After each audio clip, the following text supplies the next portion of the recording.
Good morning to you all. Blue Stars High Secondary School welcomes you all to learn the comprehension part. It's a very important part which helps us to score 35 marks. So, the comprehension part, which consists of 3 paragraphs containing prose, poem, and supplementary. At the same time, how it is useful. Now we are going to learn about comprehension. Comprehension. It's a tetrasyllabic word. Tetrasyllabic word. It's nothing but the word which carries 4 syllables in it. So comprehension has 4 syllabics in it. Comprehension. Comprehension is defined as the level of understanding of a text or message. This understanding comes from the interaction between the words that are written and how they trigger knowledge outside the text or message. So, the understanding from the interaction between the words that are written and how they trigger knowledge, how it is inducing our knowledge outside the text. By using the given text, we are bringing some other creativity from that given passage, isn't it? That itself called as comprehension. What are the objectives of the comprehension? The main objective of comprehension is to analyze, to synthesize, and to apply the information beyond the situation. These are the 3 objectives of comprehension. So, the comprehension is very useful to bringing out our knowledge. That means it helps us to trigger our knowledge by reading and writing. The purpose of reading is comprehension. What's the purpose? It is giving us getting meaning from the written text. A major goal of reading comprehension instruction, therefore, it is to help students to develop them in their knowledge, skills, and experiences they must have if they are to become competent and enthusiastic readers. So, surely it will help them to bring up their knowledge, to develop their skills, and to enrich their experiences. What are the importance of comprehension? Successful reading comprehension, it requires text comprehension, vocabulary knowledge, and reading fluency. Students who are all with well-developed comprehension skills, they are capable of understanding both the main idea and the details of any given text. And they are able to identify the different components of the text as well. So, how it is very important, you just see here, whoever having the comprehension skill here, they are well versed in their vocabulary knowledge and reading fluency. At the same time, who are all developing their comprehension skill, they are capable of understanding both the main idea and the details of a given text. At the same time, they are able to identify the different components of the text as well. They can easily identify whatever given there, they can easily identify each and everything. Why do we need comprehension? Because it is helping us to develop our reading skills. What are they? By using background knowledge, it helps us to ask questions, what, when, how, like that. It helps us to identify the author's purpose for what he wrote this lesson, like that we can able to identify. At the same time, we can identify the main idea of the text. Then it helps us to recognize sequence, what comes next, like that. And then it helps us to recognize cause and effect, and then it helps to make inferences. and also to make predictions. It helps us to summarize the given text. It helps us to distinguish between fact and opinion. It helps us to find facts and details. It helps to recognize, compare and contrast. It is helpful to make connections between two things. It helps us to visualize the whole thing. It helps us to read it again and again for clarity. It helps us to adjust our pacing. These are the exercises comes under the topic comprehension, summary writing or note making. Today we are going to learn about the summary writing and note making, and then the remaining exercises of the comprehension part.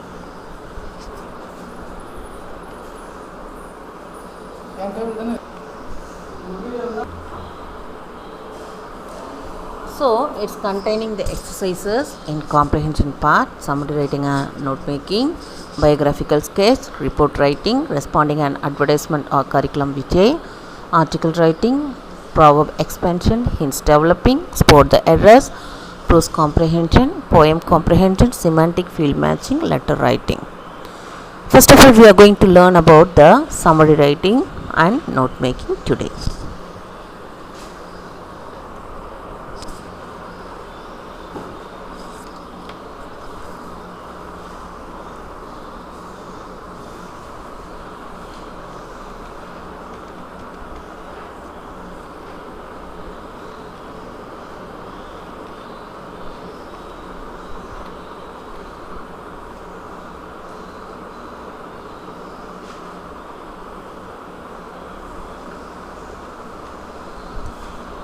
Summary writing. What is summary writing? A summary contains only the ideas of the original text written in our own words. So, a summary begins with an introductory sentence that states the text title, author, and the main point of the text. Reader's own opinion, interpretations, detections, or comments should not be inserted in the summary. So, we are not supposed to insert the reader's own opinion inside the summary, and then the interpretations, and then detections or comments. It won't be inserted in the summary. Simply, we can write the summary by reducing its length. Actually, a summary is the gist of what is said in a given text. It has assumed great importance in modern life as everybody wants and acts on reliable summaries of matter which they do not find time to write. It's generally limited to 1/3 of the original matter. So we have to write the limited portions of one part of the three portions of the original matter. Faithfulness to the original, brevity, that means being brief, clarity, and independent reliability are essential for a good summary. These are the essential things needed for a good summary. What are they? Faithfulness to the original content, brevity, that means being brief, and then clarity, clearness, clear cut idea of the writing, and independent reliability. These are the essential things needed for a good summary. What is a summary? A summary is a shortened passage which retains the essential information of the original matter. It's a fairly brief restatement in your own words of the contents of a passage. Note, you simply report back what the writer has said without making value judgments. What are the objectives of summary writing? Give an appropriate definition for a summary. Know the characteristics of a good summary. Learn the techniques in summary writing. Learn the steps in summary writing, and then practice well with some other passages. Why should we learn summary writing? In general terms, writing summaries is a good way of improving one's own ability to read, because it forces the reader to focus on understanding the whole of something rather than on just following each word or sentence. In academic terms, if you are reading something that's very important for your studies and are difficult to understand, writing a summary helps you to make sure that you have understood it. Whatever you are feeling difficult to understand or to read, this summary writing will help you to make sure that you have understood it easily. You can also refer to it later to refresh your memory. Yes, after finishing your reading, you may use it for refreshing your memory. For example, when you are revising for an exam or when you are talking about it in class, summary writing helps you in the form of hints to present your ideas in a better way. So, this summary writing, it is not useful to the English subject alone. It is useful to all the main subjects like biology, such as biozoology, biobotany, physics, chemistry, whatever it may be. It is helpful to understand it properly. It helps you to understand it easily. Then, how to write a summary? As you read, understand and underline all the important points and all the important evidences. Give a suitable title for the passage. Analyze the passage and minimize the number of words without changing the content. We have to minimize the number of words but not changing the content given in the passage. Now, a rough draft is made with the minimal words than the original passage. Synthesize the rough draft and make a fair draft with 1/3 of the original passage. Strike out the rough draft using a pencil. So, summary writing, it helps us to enrich all our other subjects. What are the characteristics of a good summary? Can be understood without reference to the original. We can understood this without referring the original one. It's a faithful reproduction of or contains only the ideas or information of the original. It's brief without any unnecessary detail. It's a readable unified whole. So, some of the techniques in summary writing. Paraphrasing. To paraphrase means to completely and correctly express others people's ideas in one's own words. Steps of paraphrasing. Read the original carefully and comprehend its meaning wholly and correctly. Consider the original article as a whole, not in isolated sentences. Some of the examples for the paraphrasing. What it is? You have cooked as all a hot potato. What it means? It is giving a meaning like a idiom. What it is? A hot potato means a troublesome person or issue. The next example, prevention is better than cure. It is better to prevent something unpleasant from happening than try to put it right afterwards. So, the single sentence, it gives the meaning of this 3 sentences, isn't it? So, for avoiding this elongated situation, we have to write this. Ways of condensation. Use synonyms or synonymous phrases. He had a good command of English. Simply we can say means he knew English well. That's it. The next one. Change the structure of simple sentences. My brother has an appreciation of modern art. What it is? My brother appreciates modern art. That's it. Simply we are finishing everything, right? Turn complex sentences into simple sentences. What it is? He received a welcome that was as cold as ice. What it is? He received an icy welcome. That's it. Combine the sentences. Hurry up. If you don't, you will miss the train. Hurry up or you will miss the train. So these are the simple sentences we can use for the above said sentences, isn't it? Edit the draft. Is all the important information in the summary? Am I listing things out? Am I saying the same thing over and over again? Have I left out my personal views and ideas? Does my summary hang together? Is my grammar, punctuation and spelling correct? Write the final draft. So we have to check out all the things, all the listed things in the rough draft. Then only we have to write the final draft. Marks allotment for the steps of summary writing. Totally we are getting 5 marks for the summary writing. For writing rough copy we are getting 1 mark. And then for the suitable title we are earning 1 mark. And then for the fair copy we are earning 3 marks. Totally we are capable of getting 5 marks totally from the summary writing. Now this is the example. This first example is done for you. Observe the eating habits of your dog. It does not eat except when hungry. It does not drink unless it is thirsty. It does not gorge itself. It stops eating when it has had enough.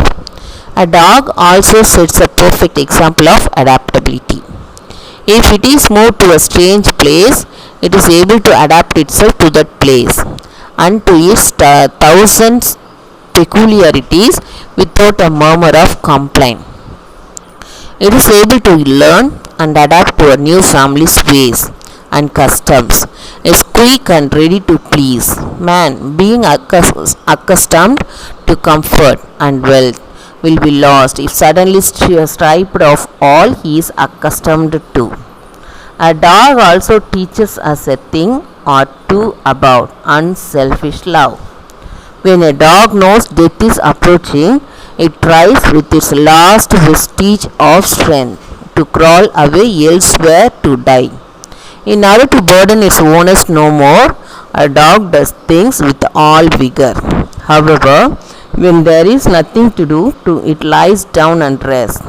It does not waste its strength and energy needlessly. Many working people are burning the candles at both ends. Many suffer nervous breakdowns due to stress.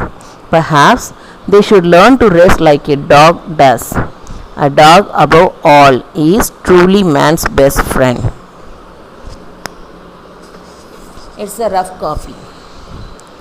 So we have to strike it out with pencil. And then we have to check the listed things said in the previous slides. This is the fair copy. What it is? Dog eats when it is hungry. It drinks when it is thirsty. A dog sets a perfect example of adaptability. It is able to adapt itself to a strange place and a new family's ways and customs. A dog also teaches us unselfish love. When a dog knows death is approaching, it tries to crawl away elsewhere to die in order to burden its owners no more. It doesn't waste its strength and energy needlessly. A dog, above all, is truly man's best friend. So, we have written a fair copy for this given passage. Number of words in the given passage is 216. Number of words in the fair copy is 75. So, we have finished it off successfully. These are the practice questions. You have to attend it and then you have to try your best to write summary writing. This is the question. Guyana is a small country situated in the northern coast of South America on the Atlantic Ocean. People of Indian ancestry form nearly 50% of its population. The rest are local Amerindians and people of European and Chinese descent. Christopher Columbus is believed to have discovered Guyana in 1498. The Dutch landed there in the late 16th century and the local Amerindians welcomed them as trading partners. But the Dutch became permanent settlers and began ruling the country. Britain took over the country in 1796 and ceded the country with Great Britain and named it British Guyana in 1831. In 1834, slavery was abolished, and thousands of indentured laborers were brought from India, Portugal, and China to replace the slaves working in sugarcane plantations. Two ships from Calcutta carried the Indians. The Whitby sailed with 249 people on 13th January 1838 and arrived in Guyana on 5th May. The Hesperus left 6 days later with 165 passengers and arrived in Guyana on the night on 5th May. Today, the country's population is nearly 8 lakh in an area of 2,14,969 square kilometer. The average population density for Guyana is less than 4 persons per square kilometer. Thank you, students.